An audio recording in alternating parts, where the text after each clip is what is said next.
Angioplasty করা হয়েছে, doctor বলেছে বাইপাস লাগবে, আপনার কি খুব ভয় লাগছে? হ্যাঁ, ভয়ের কোনো কারণ নেই। নমস্কার, আমি সুজয় চ্যাটার্জি, হার্ট সার্জন। আপনাদেরকে এই প্রতিবেদনের মাধ্যমে বলে দেব বাইপাস সার্জারি কী, করকম এবং বাইপাস সার্জারির পর আপনার কীরকম জীবন হতে পারে।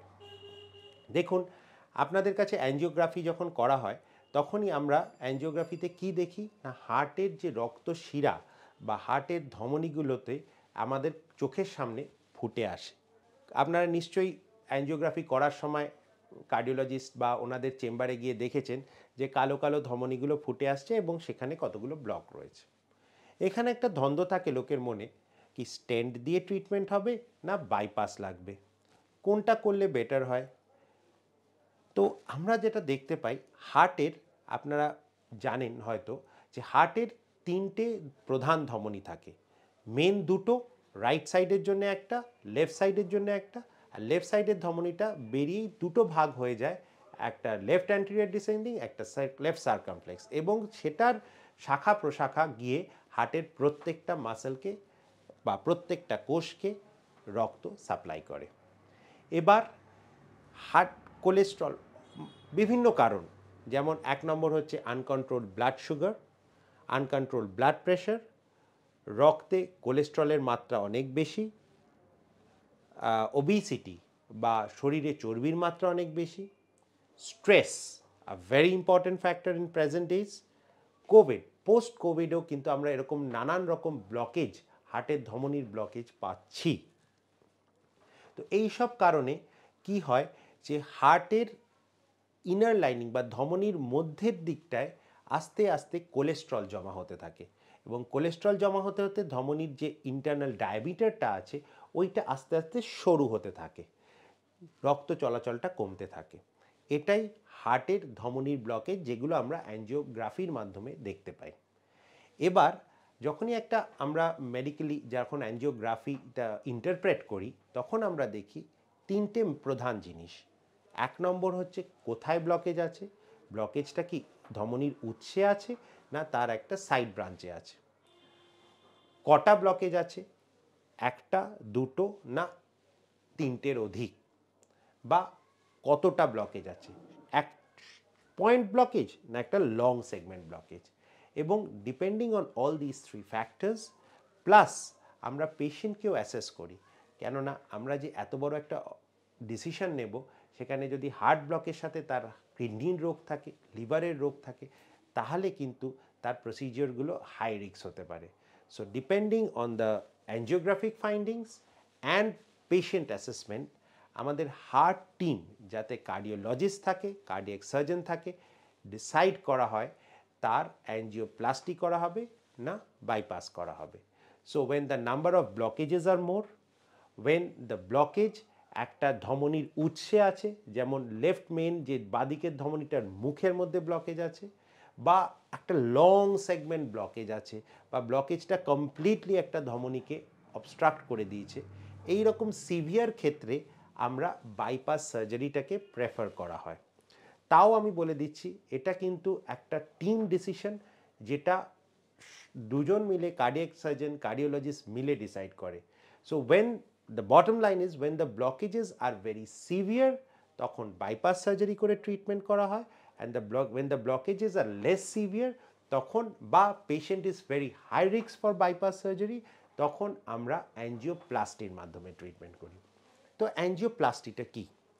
অ্যাঞ্জিওপ্লাস্টি হলো আমরা হাত দিয়ে বা পা দিয়ে একটা ধমনীর মধ্যে একটা তার এবং তারের মুখে একটা বেলুন আছে, এরকম একটা তার ঢুকিয়ে ব্লকেজটাকে ক্রস করা হয়, বেলুনটা ফুলিয়ে দেওয়া হয়, তাতে কি হলো ব্লকেজটা এক্সপ্যান্ড করে যায় এবং সেটা যাতে আবার কোল্যাপস না করে তার জন্য একটা স্টেন্ট পুরে দেওয়া হয়। So this is what is called angioplasty and stenting. যখন খুব ব্লকেজটা সিভিয়ার তখন বাইপাস সার্জারি করা হয়। তো বাইপাস সার্জারিটা কি না, প্রথমে হার্টের যে সারফেসে এই যে এরকম ধমনীগুলো থাকে, দেখতে পাচ্ছেন লাল লালগুলো, এগুলো হার্টের ধমনী, এইটা হার্টের সারফেসে থাকে। তো আমরা প্রথমে কি করি, একটা বিকল্প রাস্তা তৈরি করার প্রোগ্রাম বানাই, যে হার্টের সোজা পথে ব্লকেজের জন্য সোজা পথে রক্ত যাচ্ছে না, তো আমরা একটা বিকল্প রাস্তা দিয়ে হার্টের প্রত্যেকটা কোনায় রক্ত পাঠাবো। বিকল্প রাস্তাটা আমরা পায়ের থেকে, হাতের থেকে, বুকের নিচের থেকে বিভিন্ন জায়গা থেকে নিয়ে হার্টের সারফেসে আমরা সেগুলোকে জুড়ে দিই ব্লকেজের দূরে, যাতে যেখানটা ব্লকেজ আছে সেই জায়গাটা বাইপাস হয়ে যায়। তো এবার থাকে কি হার্টের বাইপাস সার্জারি কত রকমের হয়। প্রথমে বলি একরকম bypass surgery, conventional bypass surgery হচ্ছে বুকের মাঝখানটা কেটে, যেখানে বুকের মাঝখানে যে হাড়টা থাকে ওইটা কাটলেই তার নিচে হার্ট থাকে, সেই হার্টের মধ্যে আমরা অ্যাক্সেস করে এই বিকল্প রাস্তাগুলো বানাই। This is the conventional approach. এখন নতুন প্রযুক্তি আসার পর আমরা মিনিমালি ইনভেসিভ বাইপাস সার্জারি করি। সেটা কীরকম? সেটা হচ্ছে বুকের হাড়টা আমরা কাটি না, সাইডে একটা 4 ইঞ্চি বা 5 ইঞ্চির একটা কাটা হয়, সেখানে কোনো হাড় কাটা হয় না, হাড়গুলোকে সরিয়ে দিয়ে আমরা ওই সার্জারিটা বিকল্প রাস্তাগুলো তৈরি করি। তো প্রথম টাইপস হলো conventional bypass surgery, minimally invasive bypass surgery. তারপরে হচ্ছে এই যে বিকল্প রাস্তাগুলো আমরা তৈরি করব, সেটা আমরা কি দিয়ে তৈরি করব। অনেক সময় পায়ের ধমনীগুলো বা পায়ের শিরাগুলো, ধমনী বলবো না, পায়ের ভেইনসগুলো নিই বা শিরাগুলো নিই, যাকে বলা হয় স্যাফেনাস ভেইন, এবং পুরো বাইপাস সার্জারিটাই ওই স্যাফেনাস ভেইন দিয়ে করা হলো, সেটাকে বলা হয় অল ভেইন বাইপাস সার্জারি। কখনো কখনো শুধু ধমনী বা আর্টারি দিয়ে বাইপাস সার্জারি করা হলো। তো আর্টারিগুলো আমরা কোথা থেকে নিতে পারি না, বুকের নিচ থেকে। লেফট সাইডের আর্টারি, বুকের নিচের আর্টারিটাকে বলা হয় LIMA, left internal mammary artery, আর রাইট সাইডের আর্টারিটাকে বলা হয় RIMA, right internal mammary artery. তো এই দুটো ধমনী আমরা নিয়ে আমরা ওই বিকল্প রাস্তাগুলো যদি তৈরি করি, সেটাকে বলা হয় লিমা রিমা ওয়াই। বা অনেক সময় যদি খুব ক্রিটিক্যাল ব্লকেজ থাকে, অনেক বাইপাস করতে হবে, এবং লিমা আর রিমা দিয়ে আমাদের পুরো আর্ট্রিয়াল সিস্টেমটা তৈরি করতে পারলাম না, তখন বাঁ হাতের থেকে রেডিয়াল আর্টারি, আরেকটা আর্টারি থাকে, সেটা নিয়েও আমরা বাইপাস সার্জারি করি। সো দু রকম দাঁড়ালো, একটা হচ্ছে অল ভেন, টোটাল আর্ট্রিয়াল। আরেকটা যেটা সবচেয়ে বেশি প্রচলন আছে, সেটা হচ্ছে একখানা ধমনী, যেটা হার্টের most important artery left anterior ডিসেন্ডিংয়ে লাগানো হয়, সেটা বুকের নিচ থেকে নেওয়া হয়, এবং বাকিগুলো ভেন দিয়ে। So one artery, multiple veins, all vein বা টোটাল আর্টারি বা অল আর্টারি। তো দুটো টাইপ হলো। আর 3 নম্বর টাইপ অফ বাইপাস সার্জারি যেগুলো বা ডিভিশন হচ্ছে, একটা হচ্ছে বিটিং হার্ট বাইপাস সার্জারি। মানে কি, হার্ট নিজের মতন সারা শরীরে পাম্প করতে থাকে, আমরা হার্টের ওপরে যে শিরাগুলো আছে একটা স্টেবিলাইজারের মাধ্যমে সেটাকে স্টেবল করে আমরা সেখানে এই বিকল্প রাস্তাগুলো সেলাই করে দিই, বা কোনো কোনো ক্রিটিক্যাল ক্ষেত্রে হার্টকে স্তব্ধ করে দিয়ে আমরা ওই শিরাগুলো সেলাই করে দিই। সো সেখানে হচ্ছে বিটিং হার্ট বাইপাস সার্জারি বা অ্যারেস্টেড হার্ট বাইপাস সার্জারি। তো এবার আসা যাক যে যেরকমই বাইপাস সার্জারি করা হোক, end point of bypass surgery is complete revascularization, মানে হার্টের প্রত্যেকটা কোনায় পর্যাপ্ত রক্ত পৌঁছে দেওয়া। তো বাইপাস সার্জারি তো হয়ে গেল।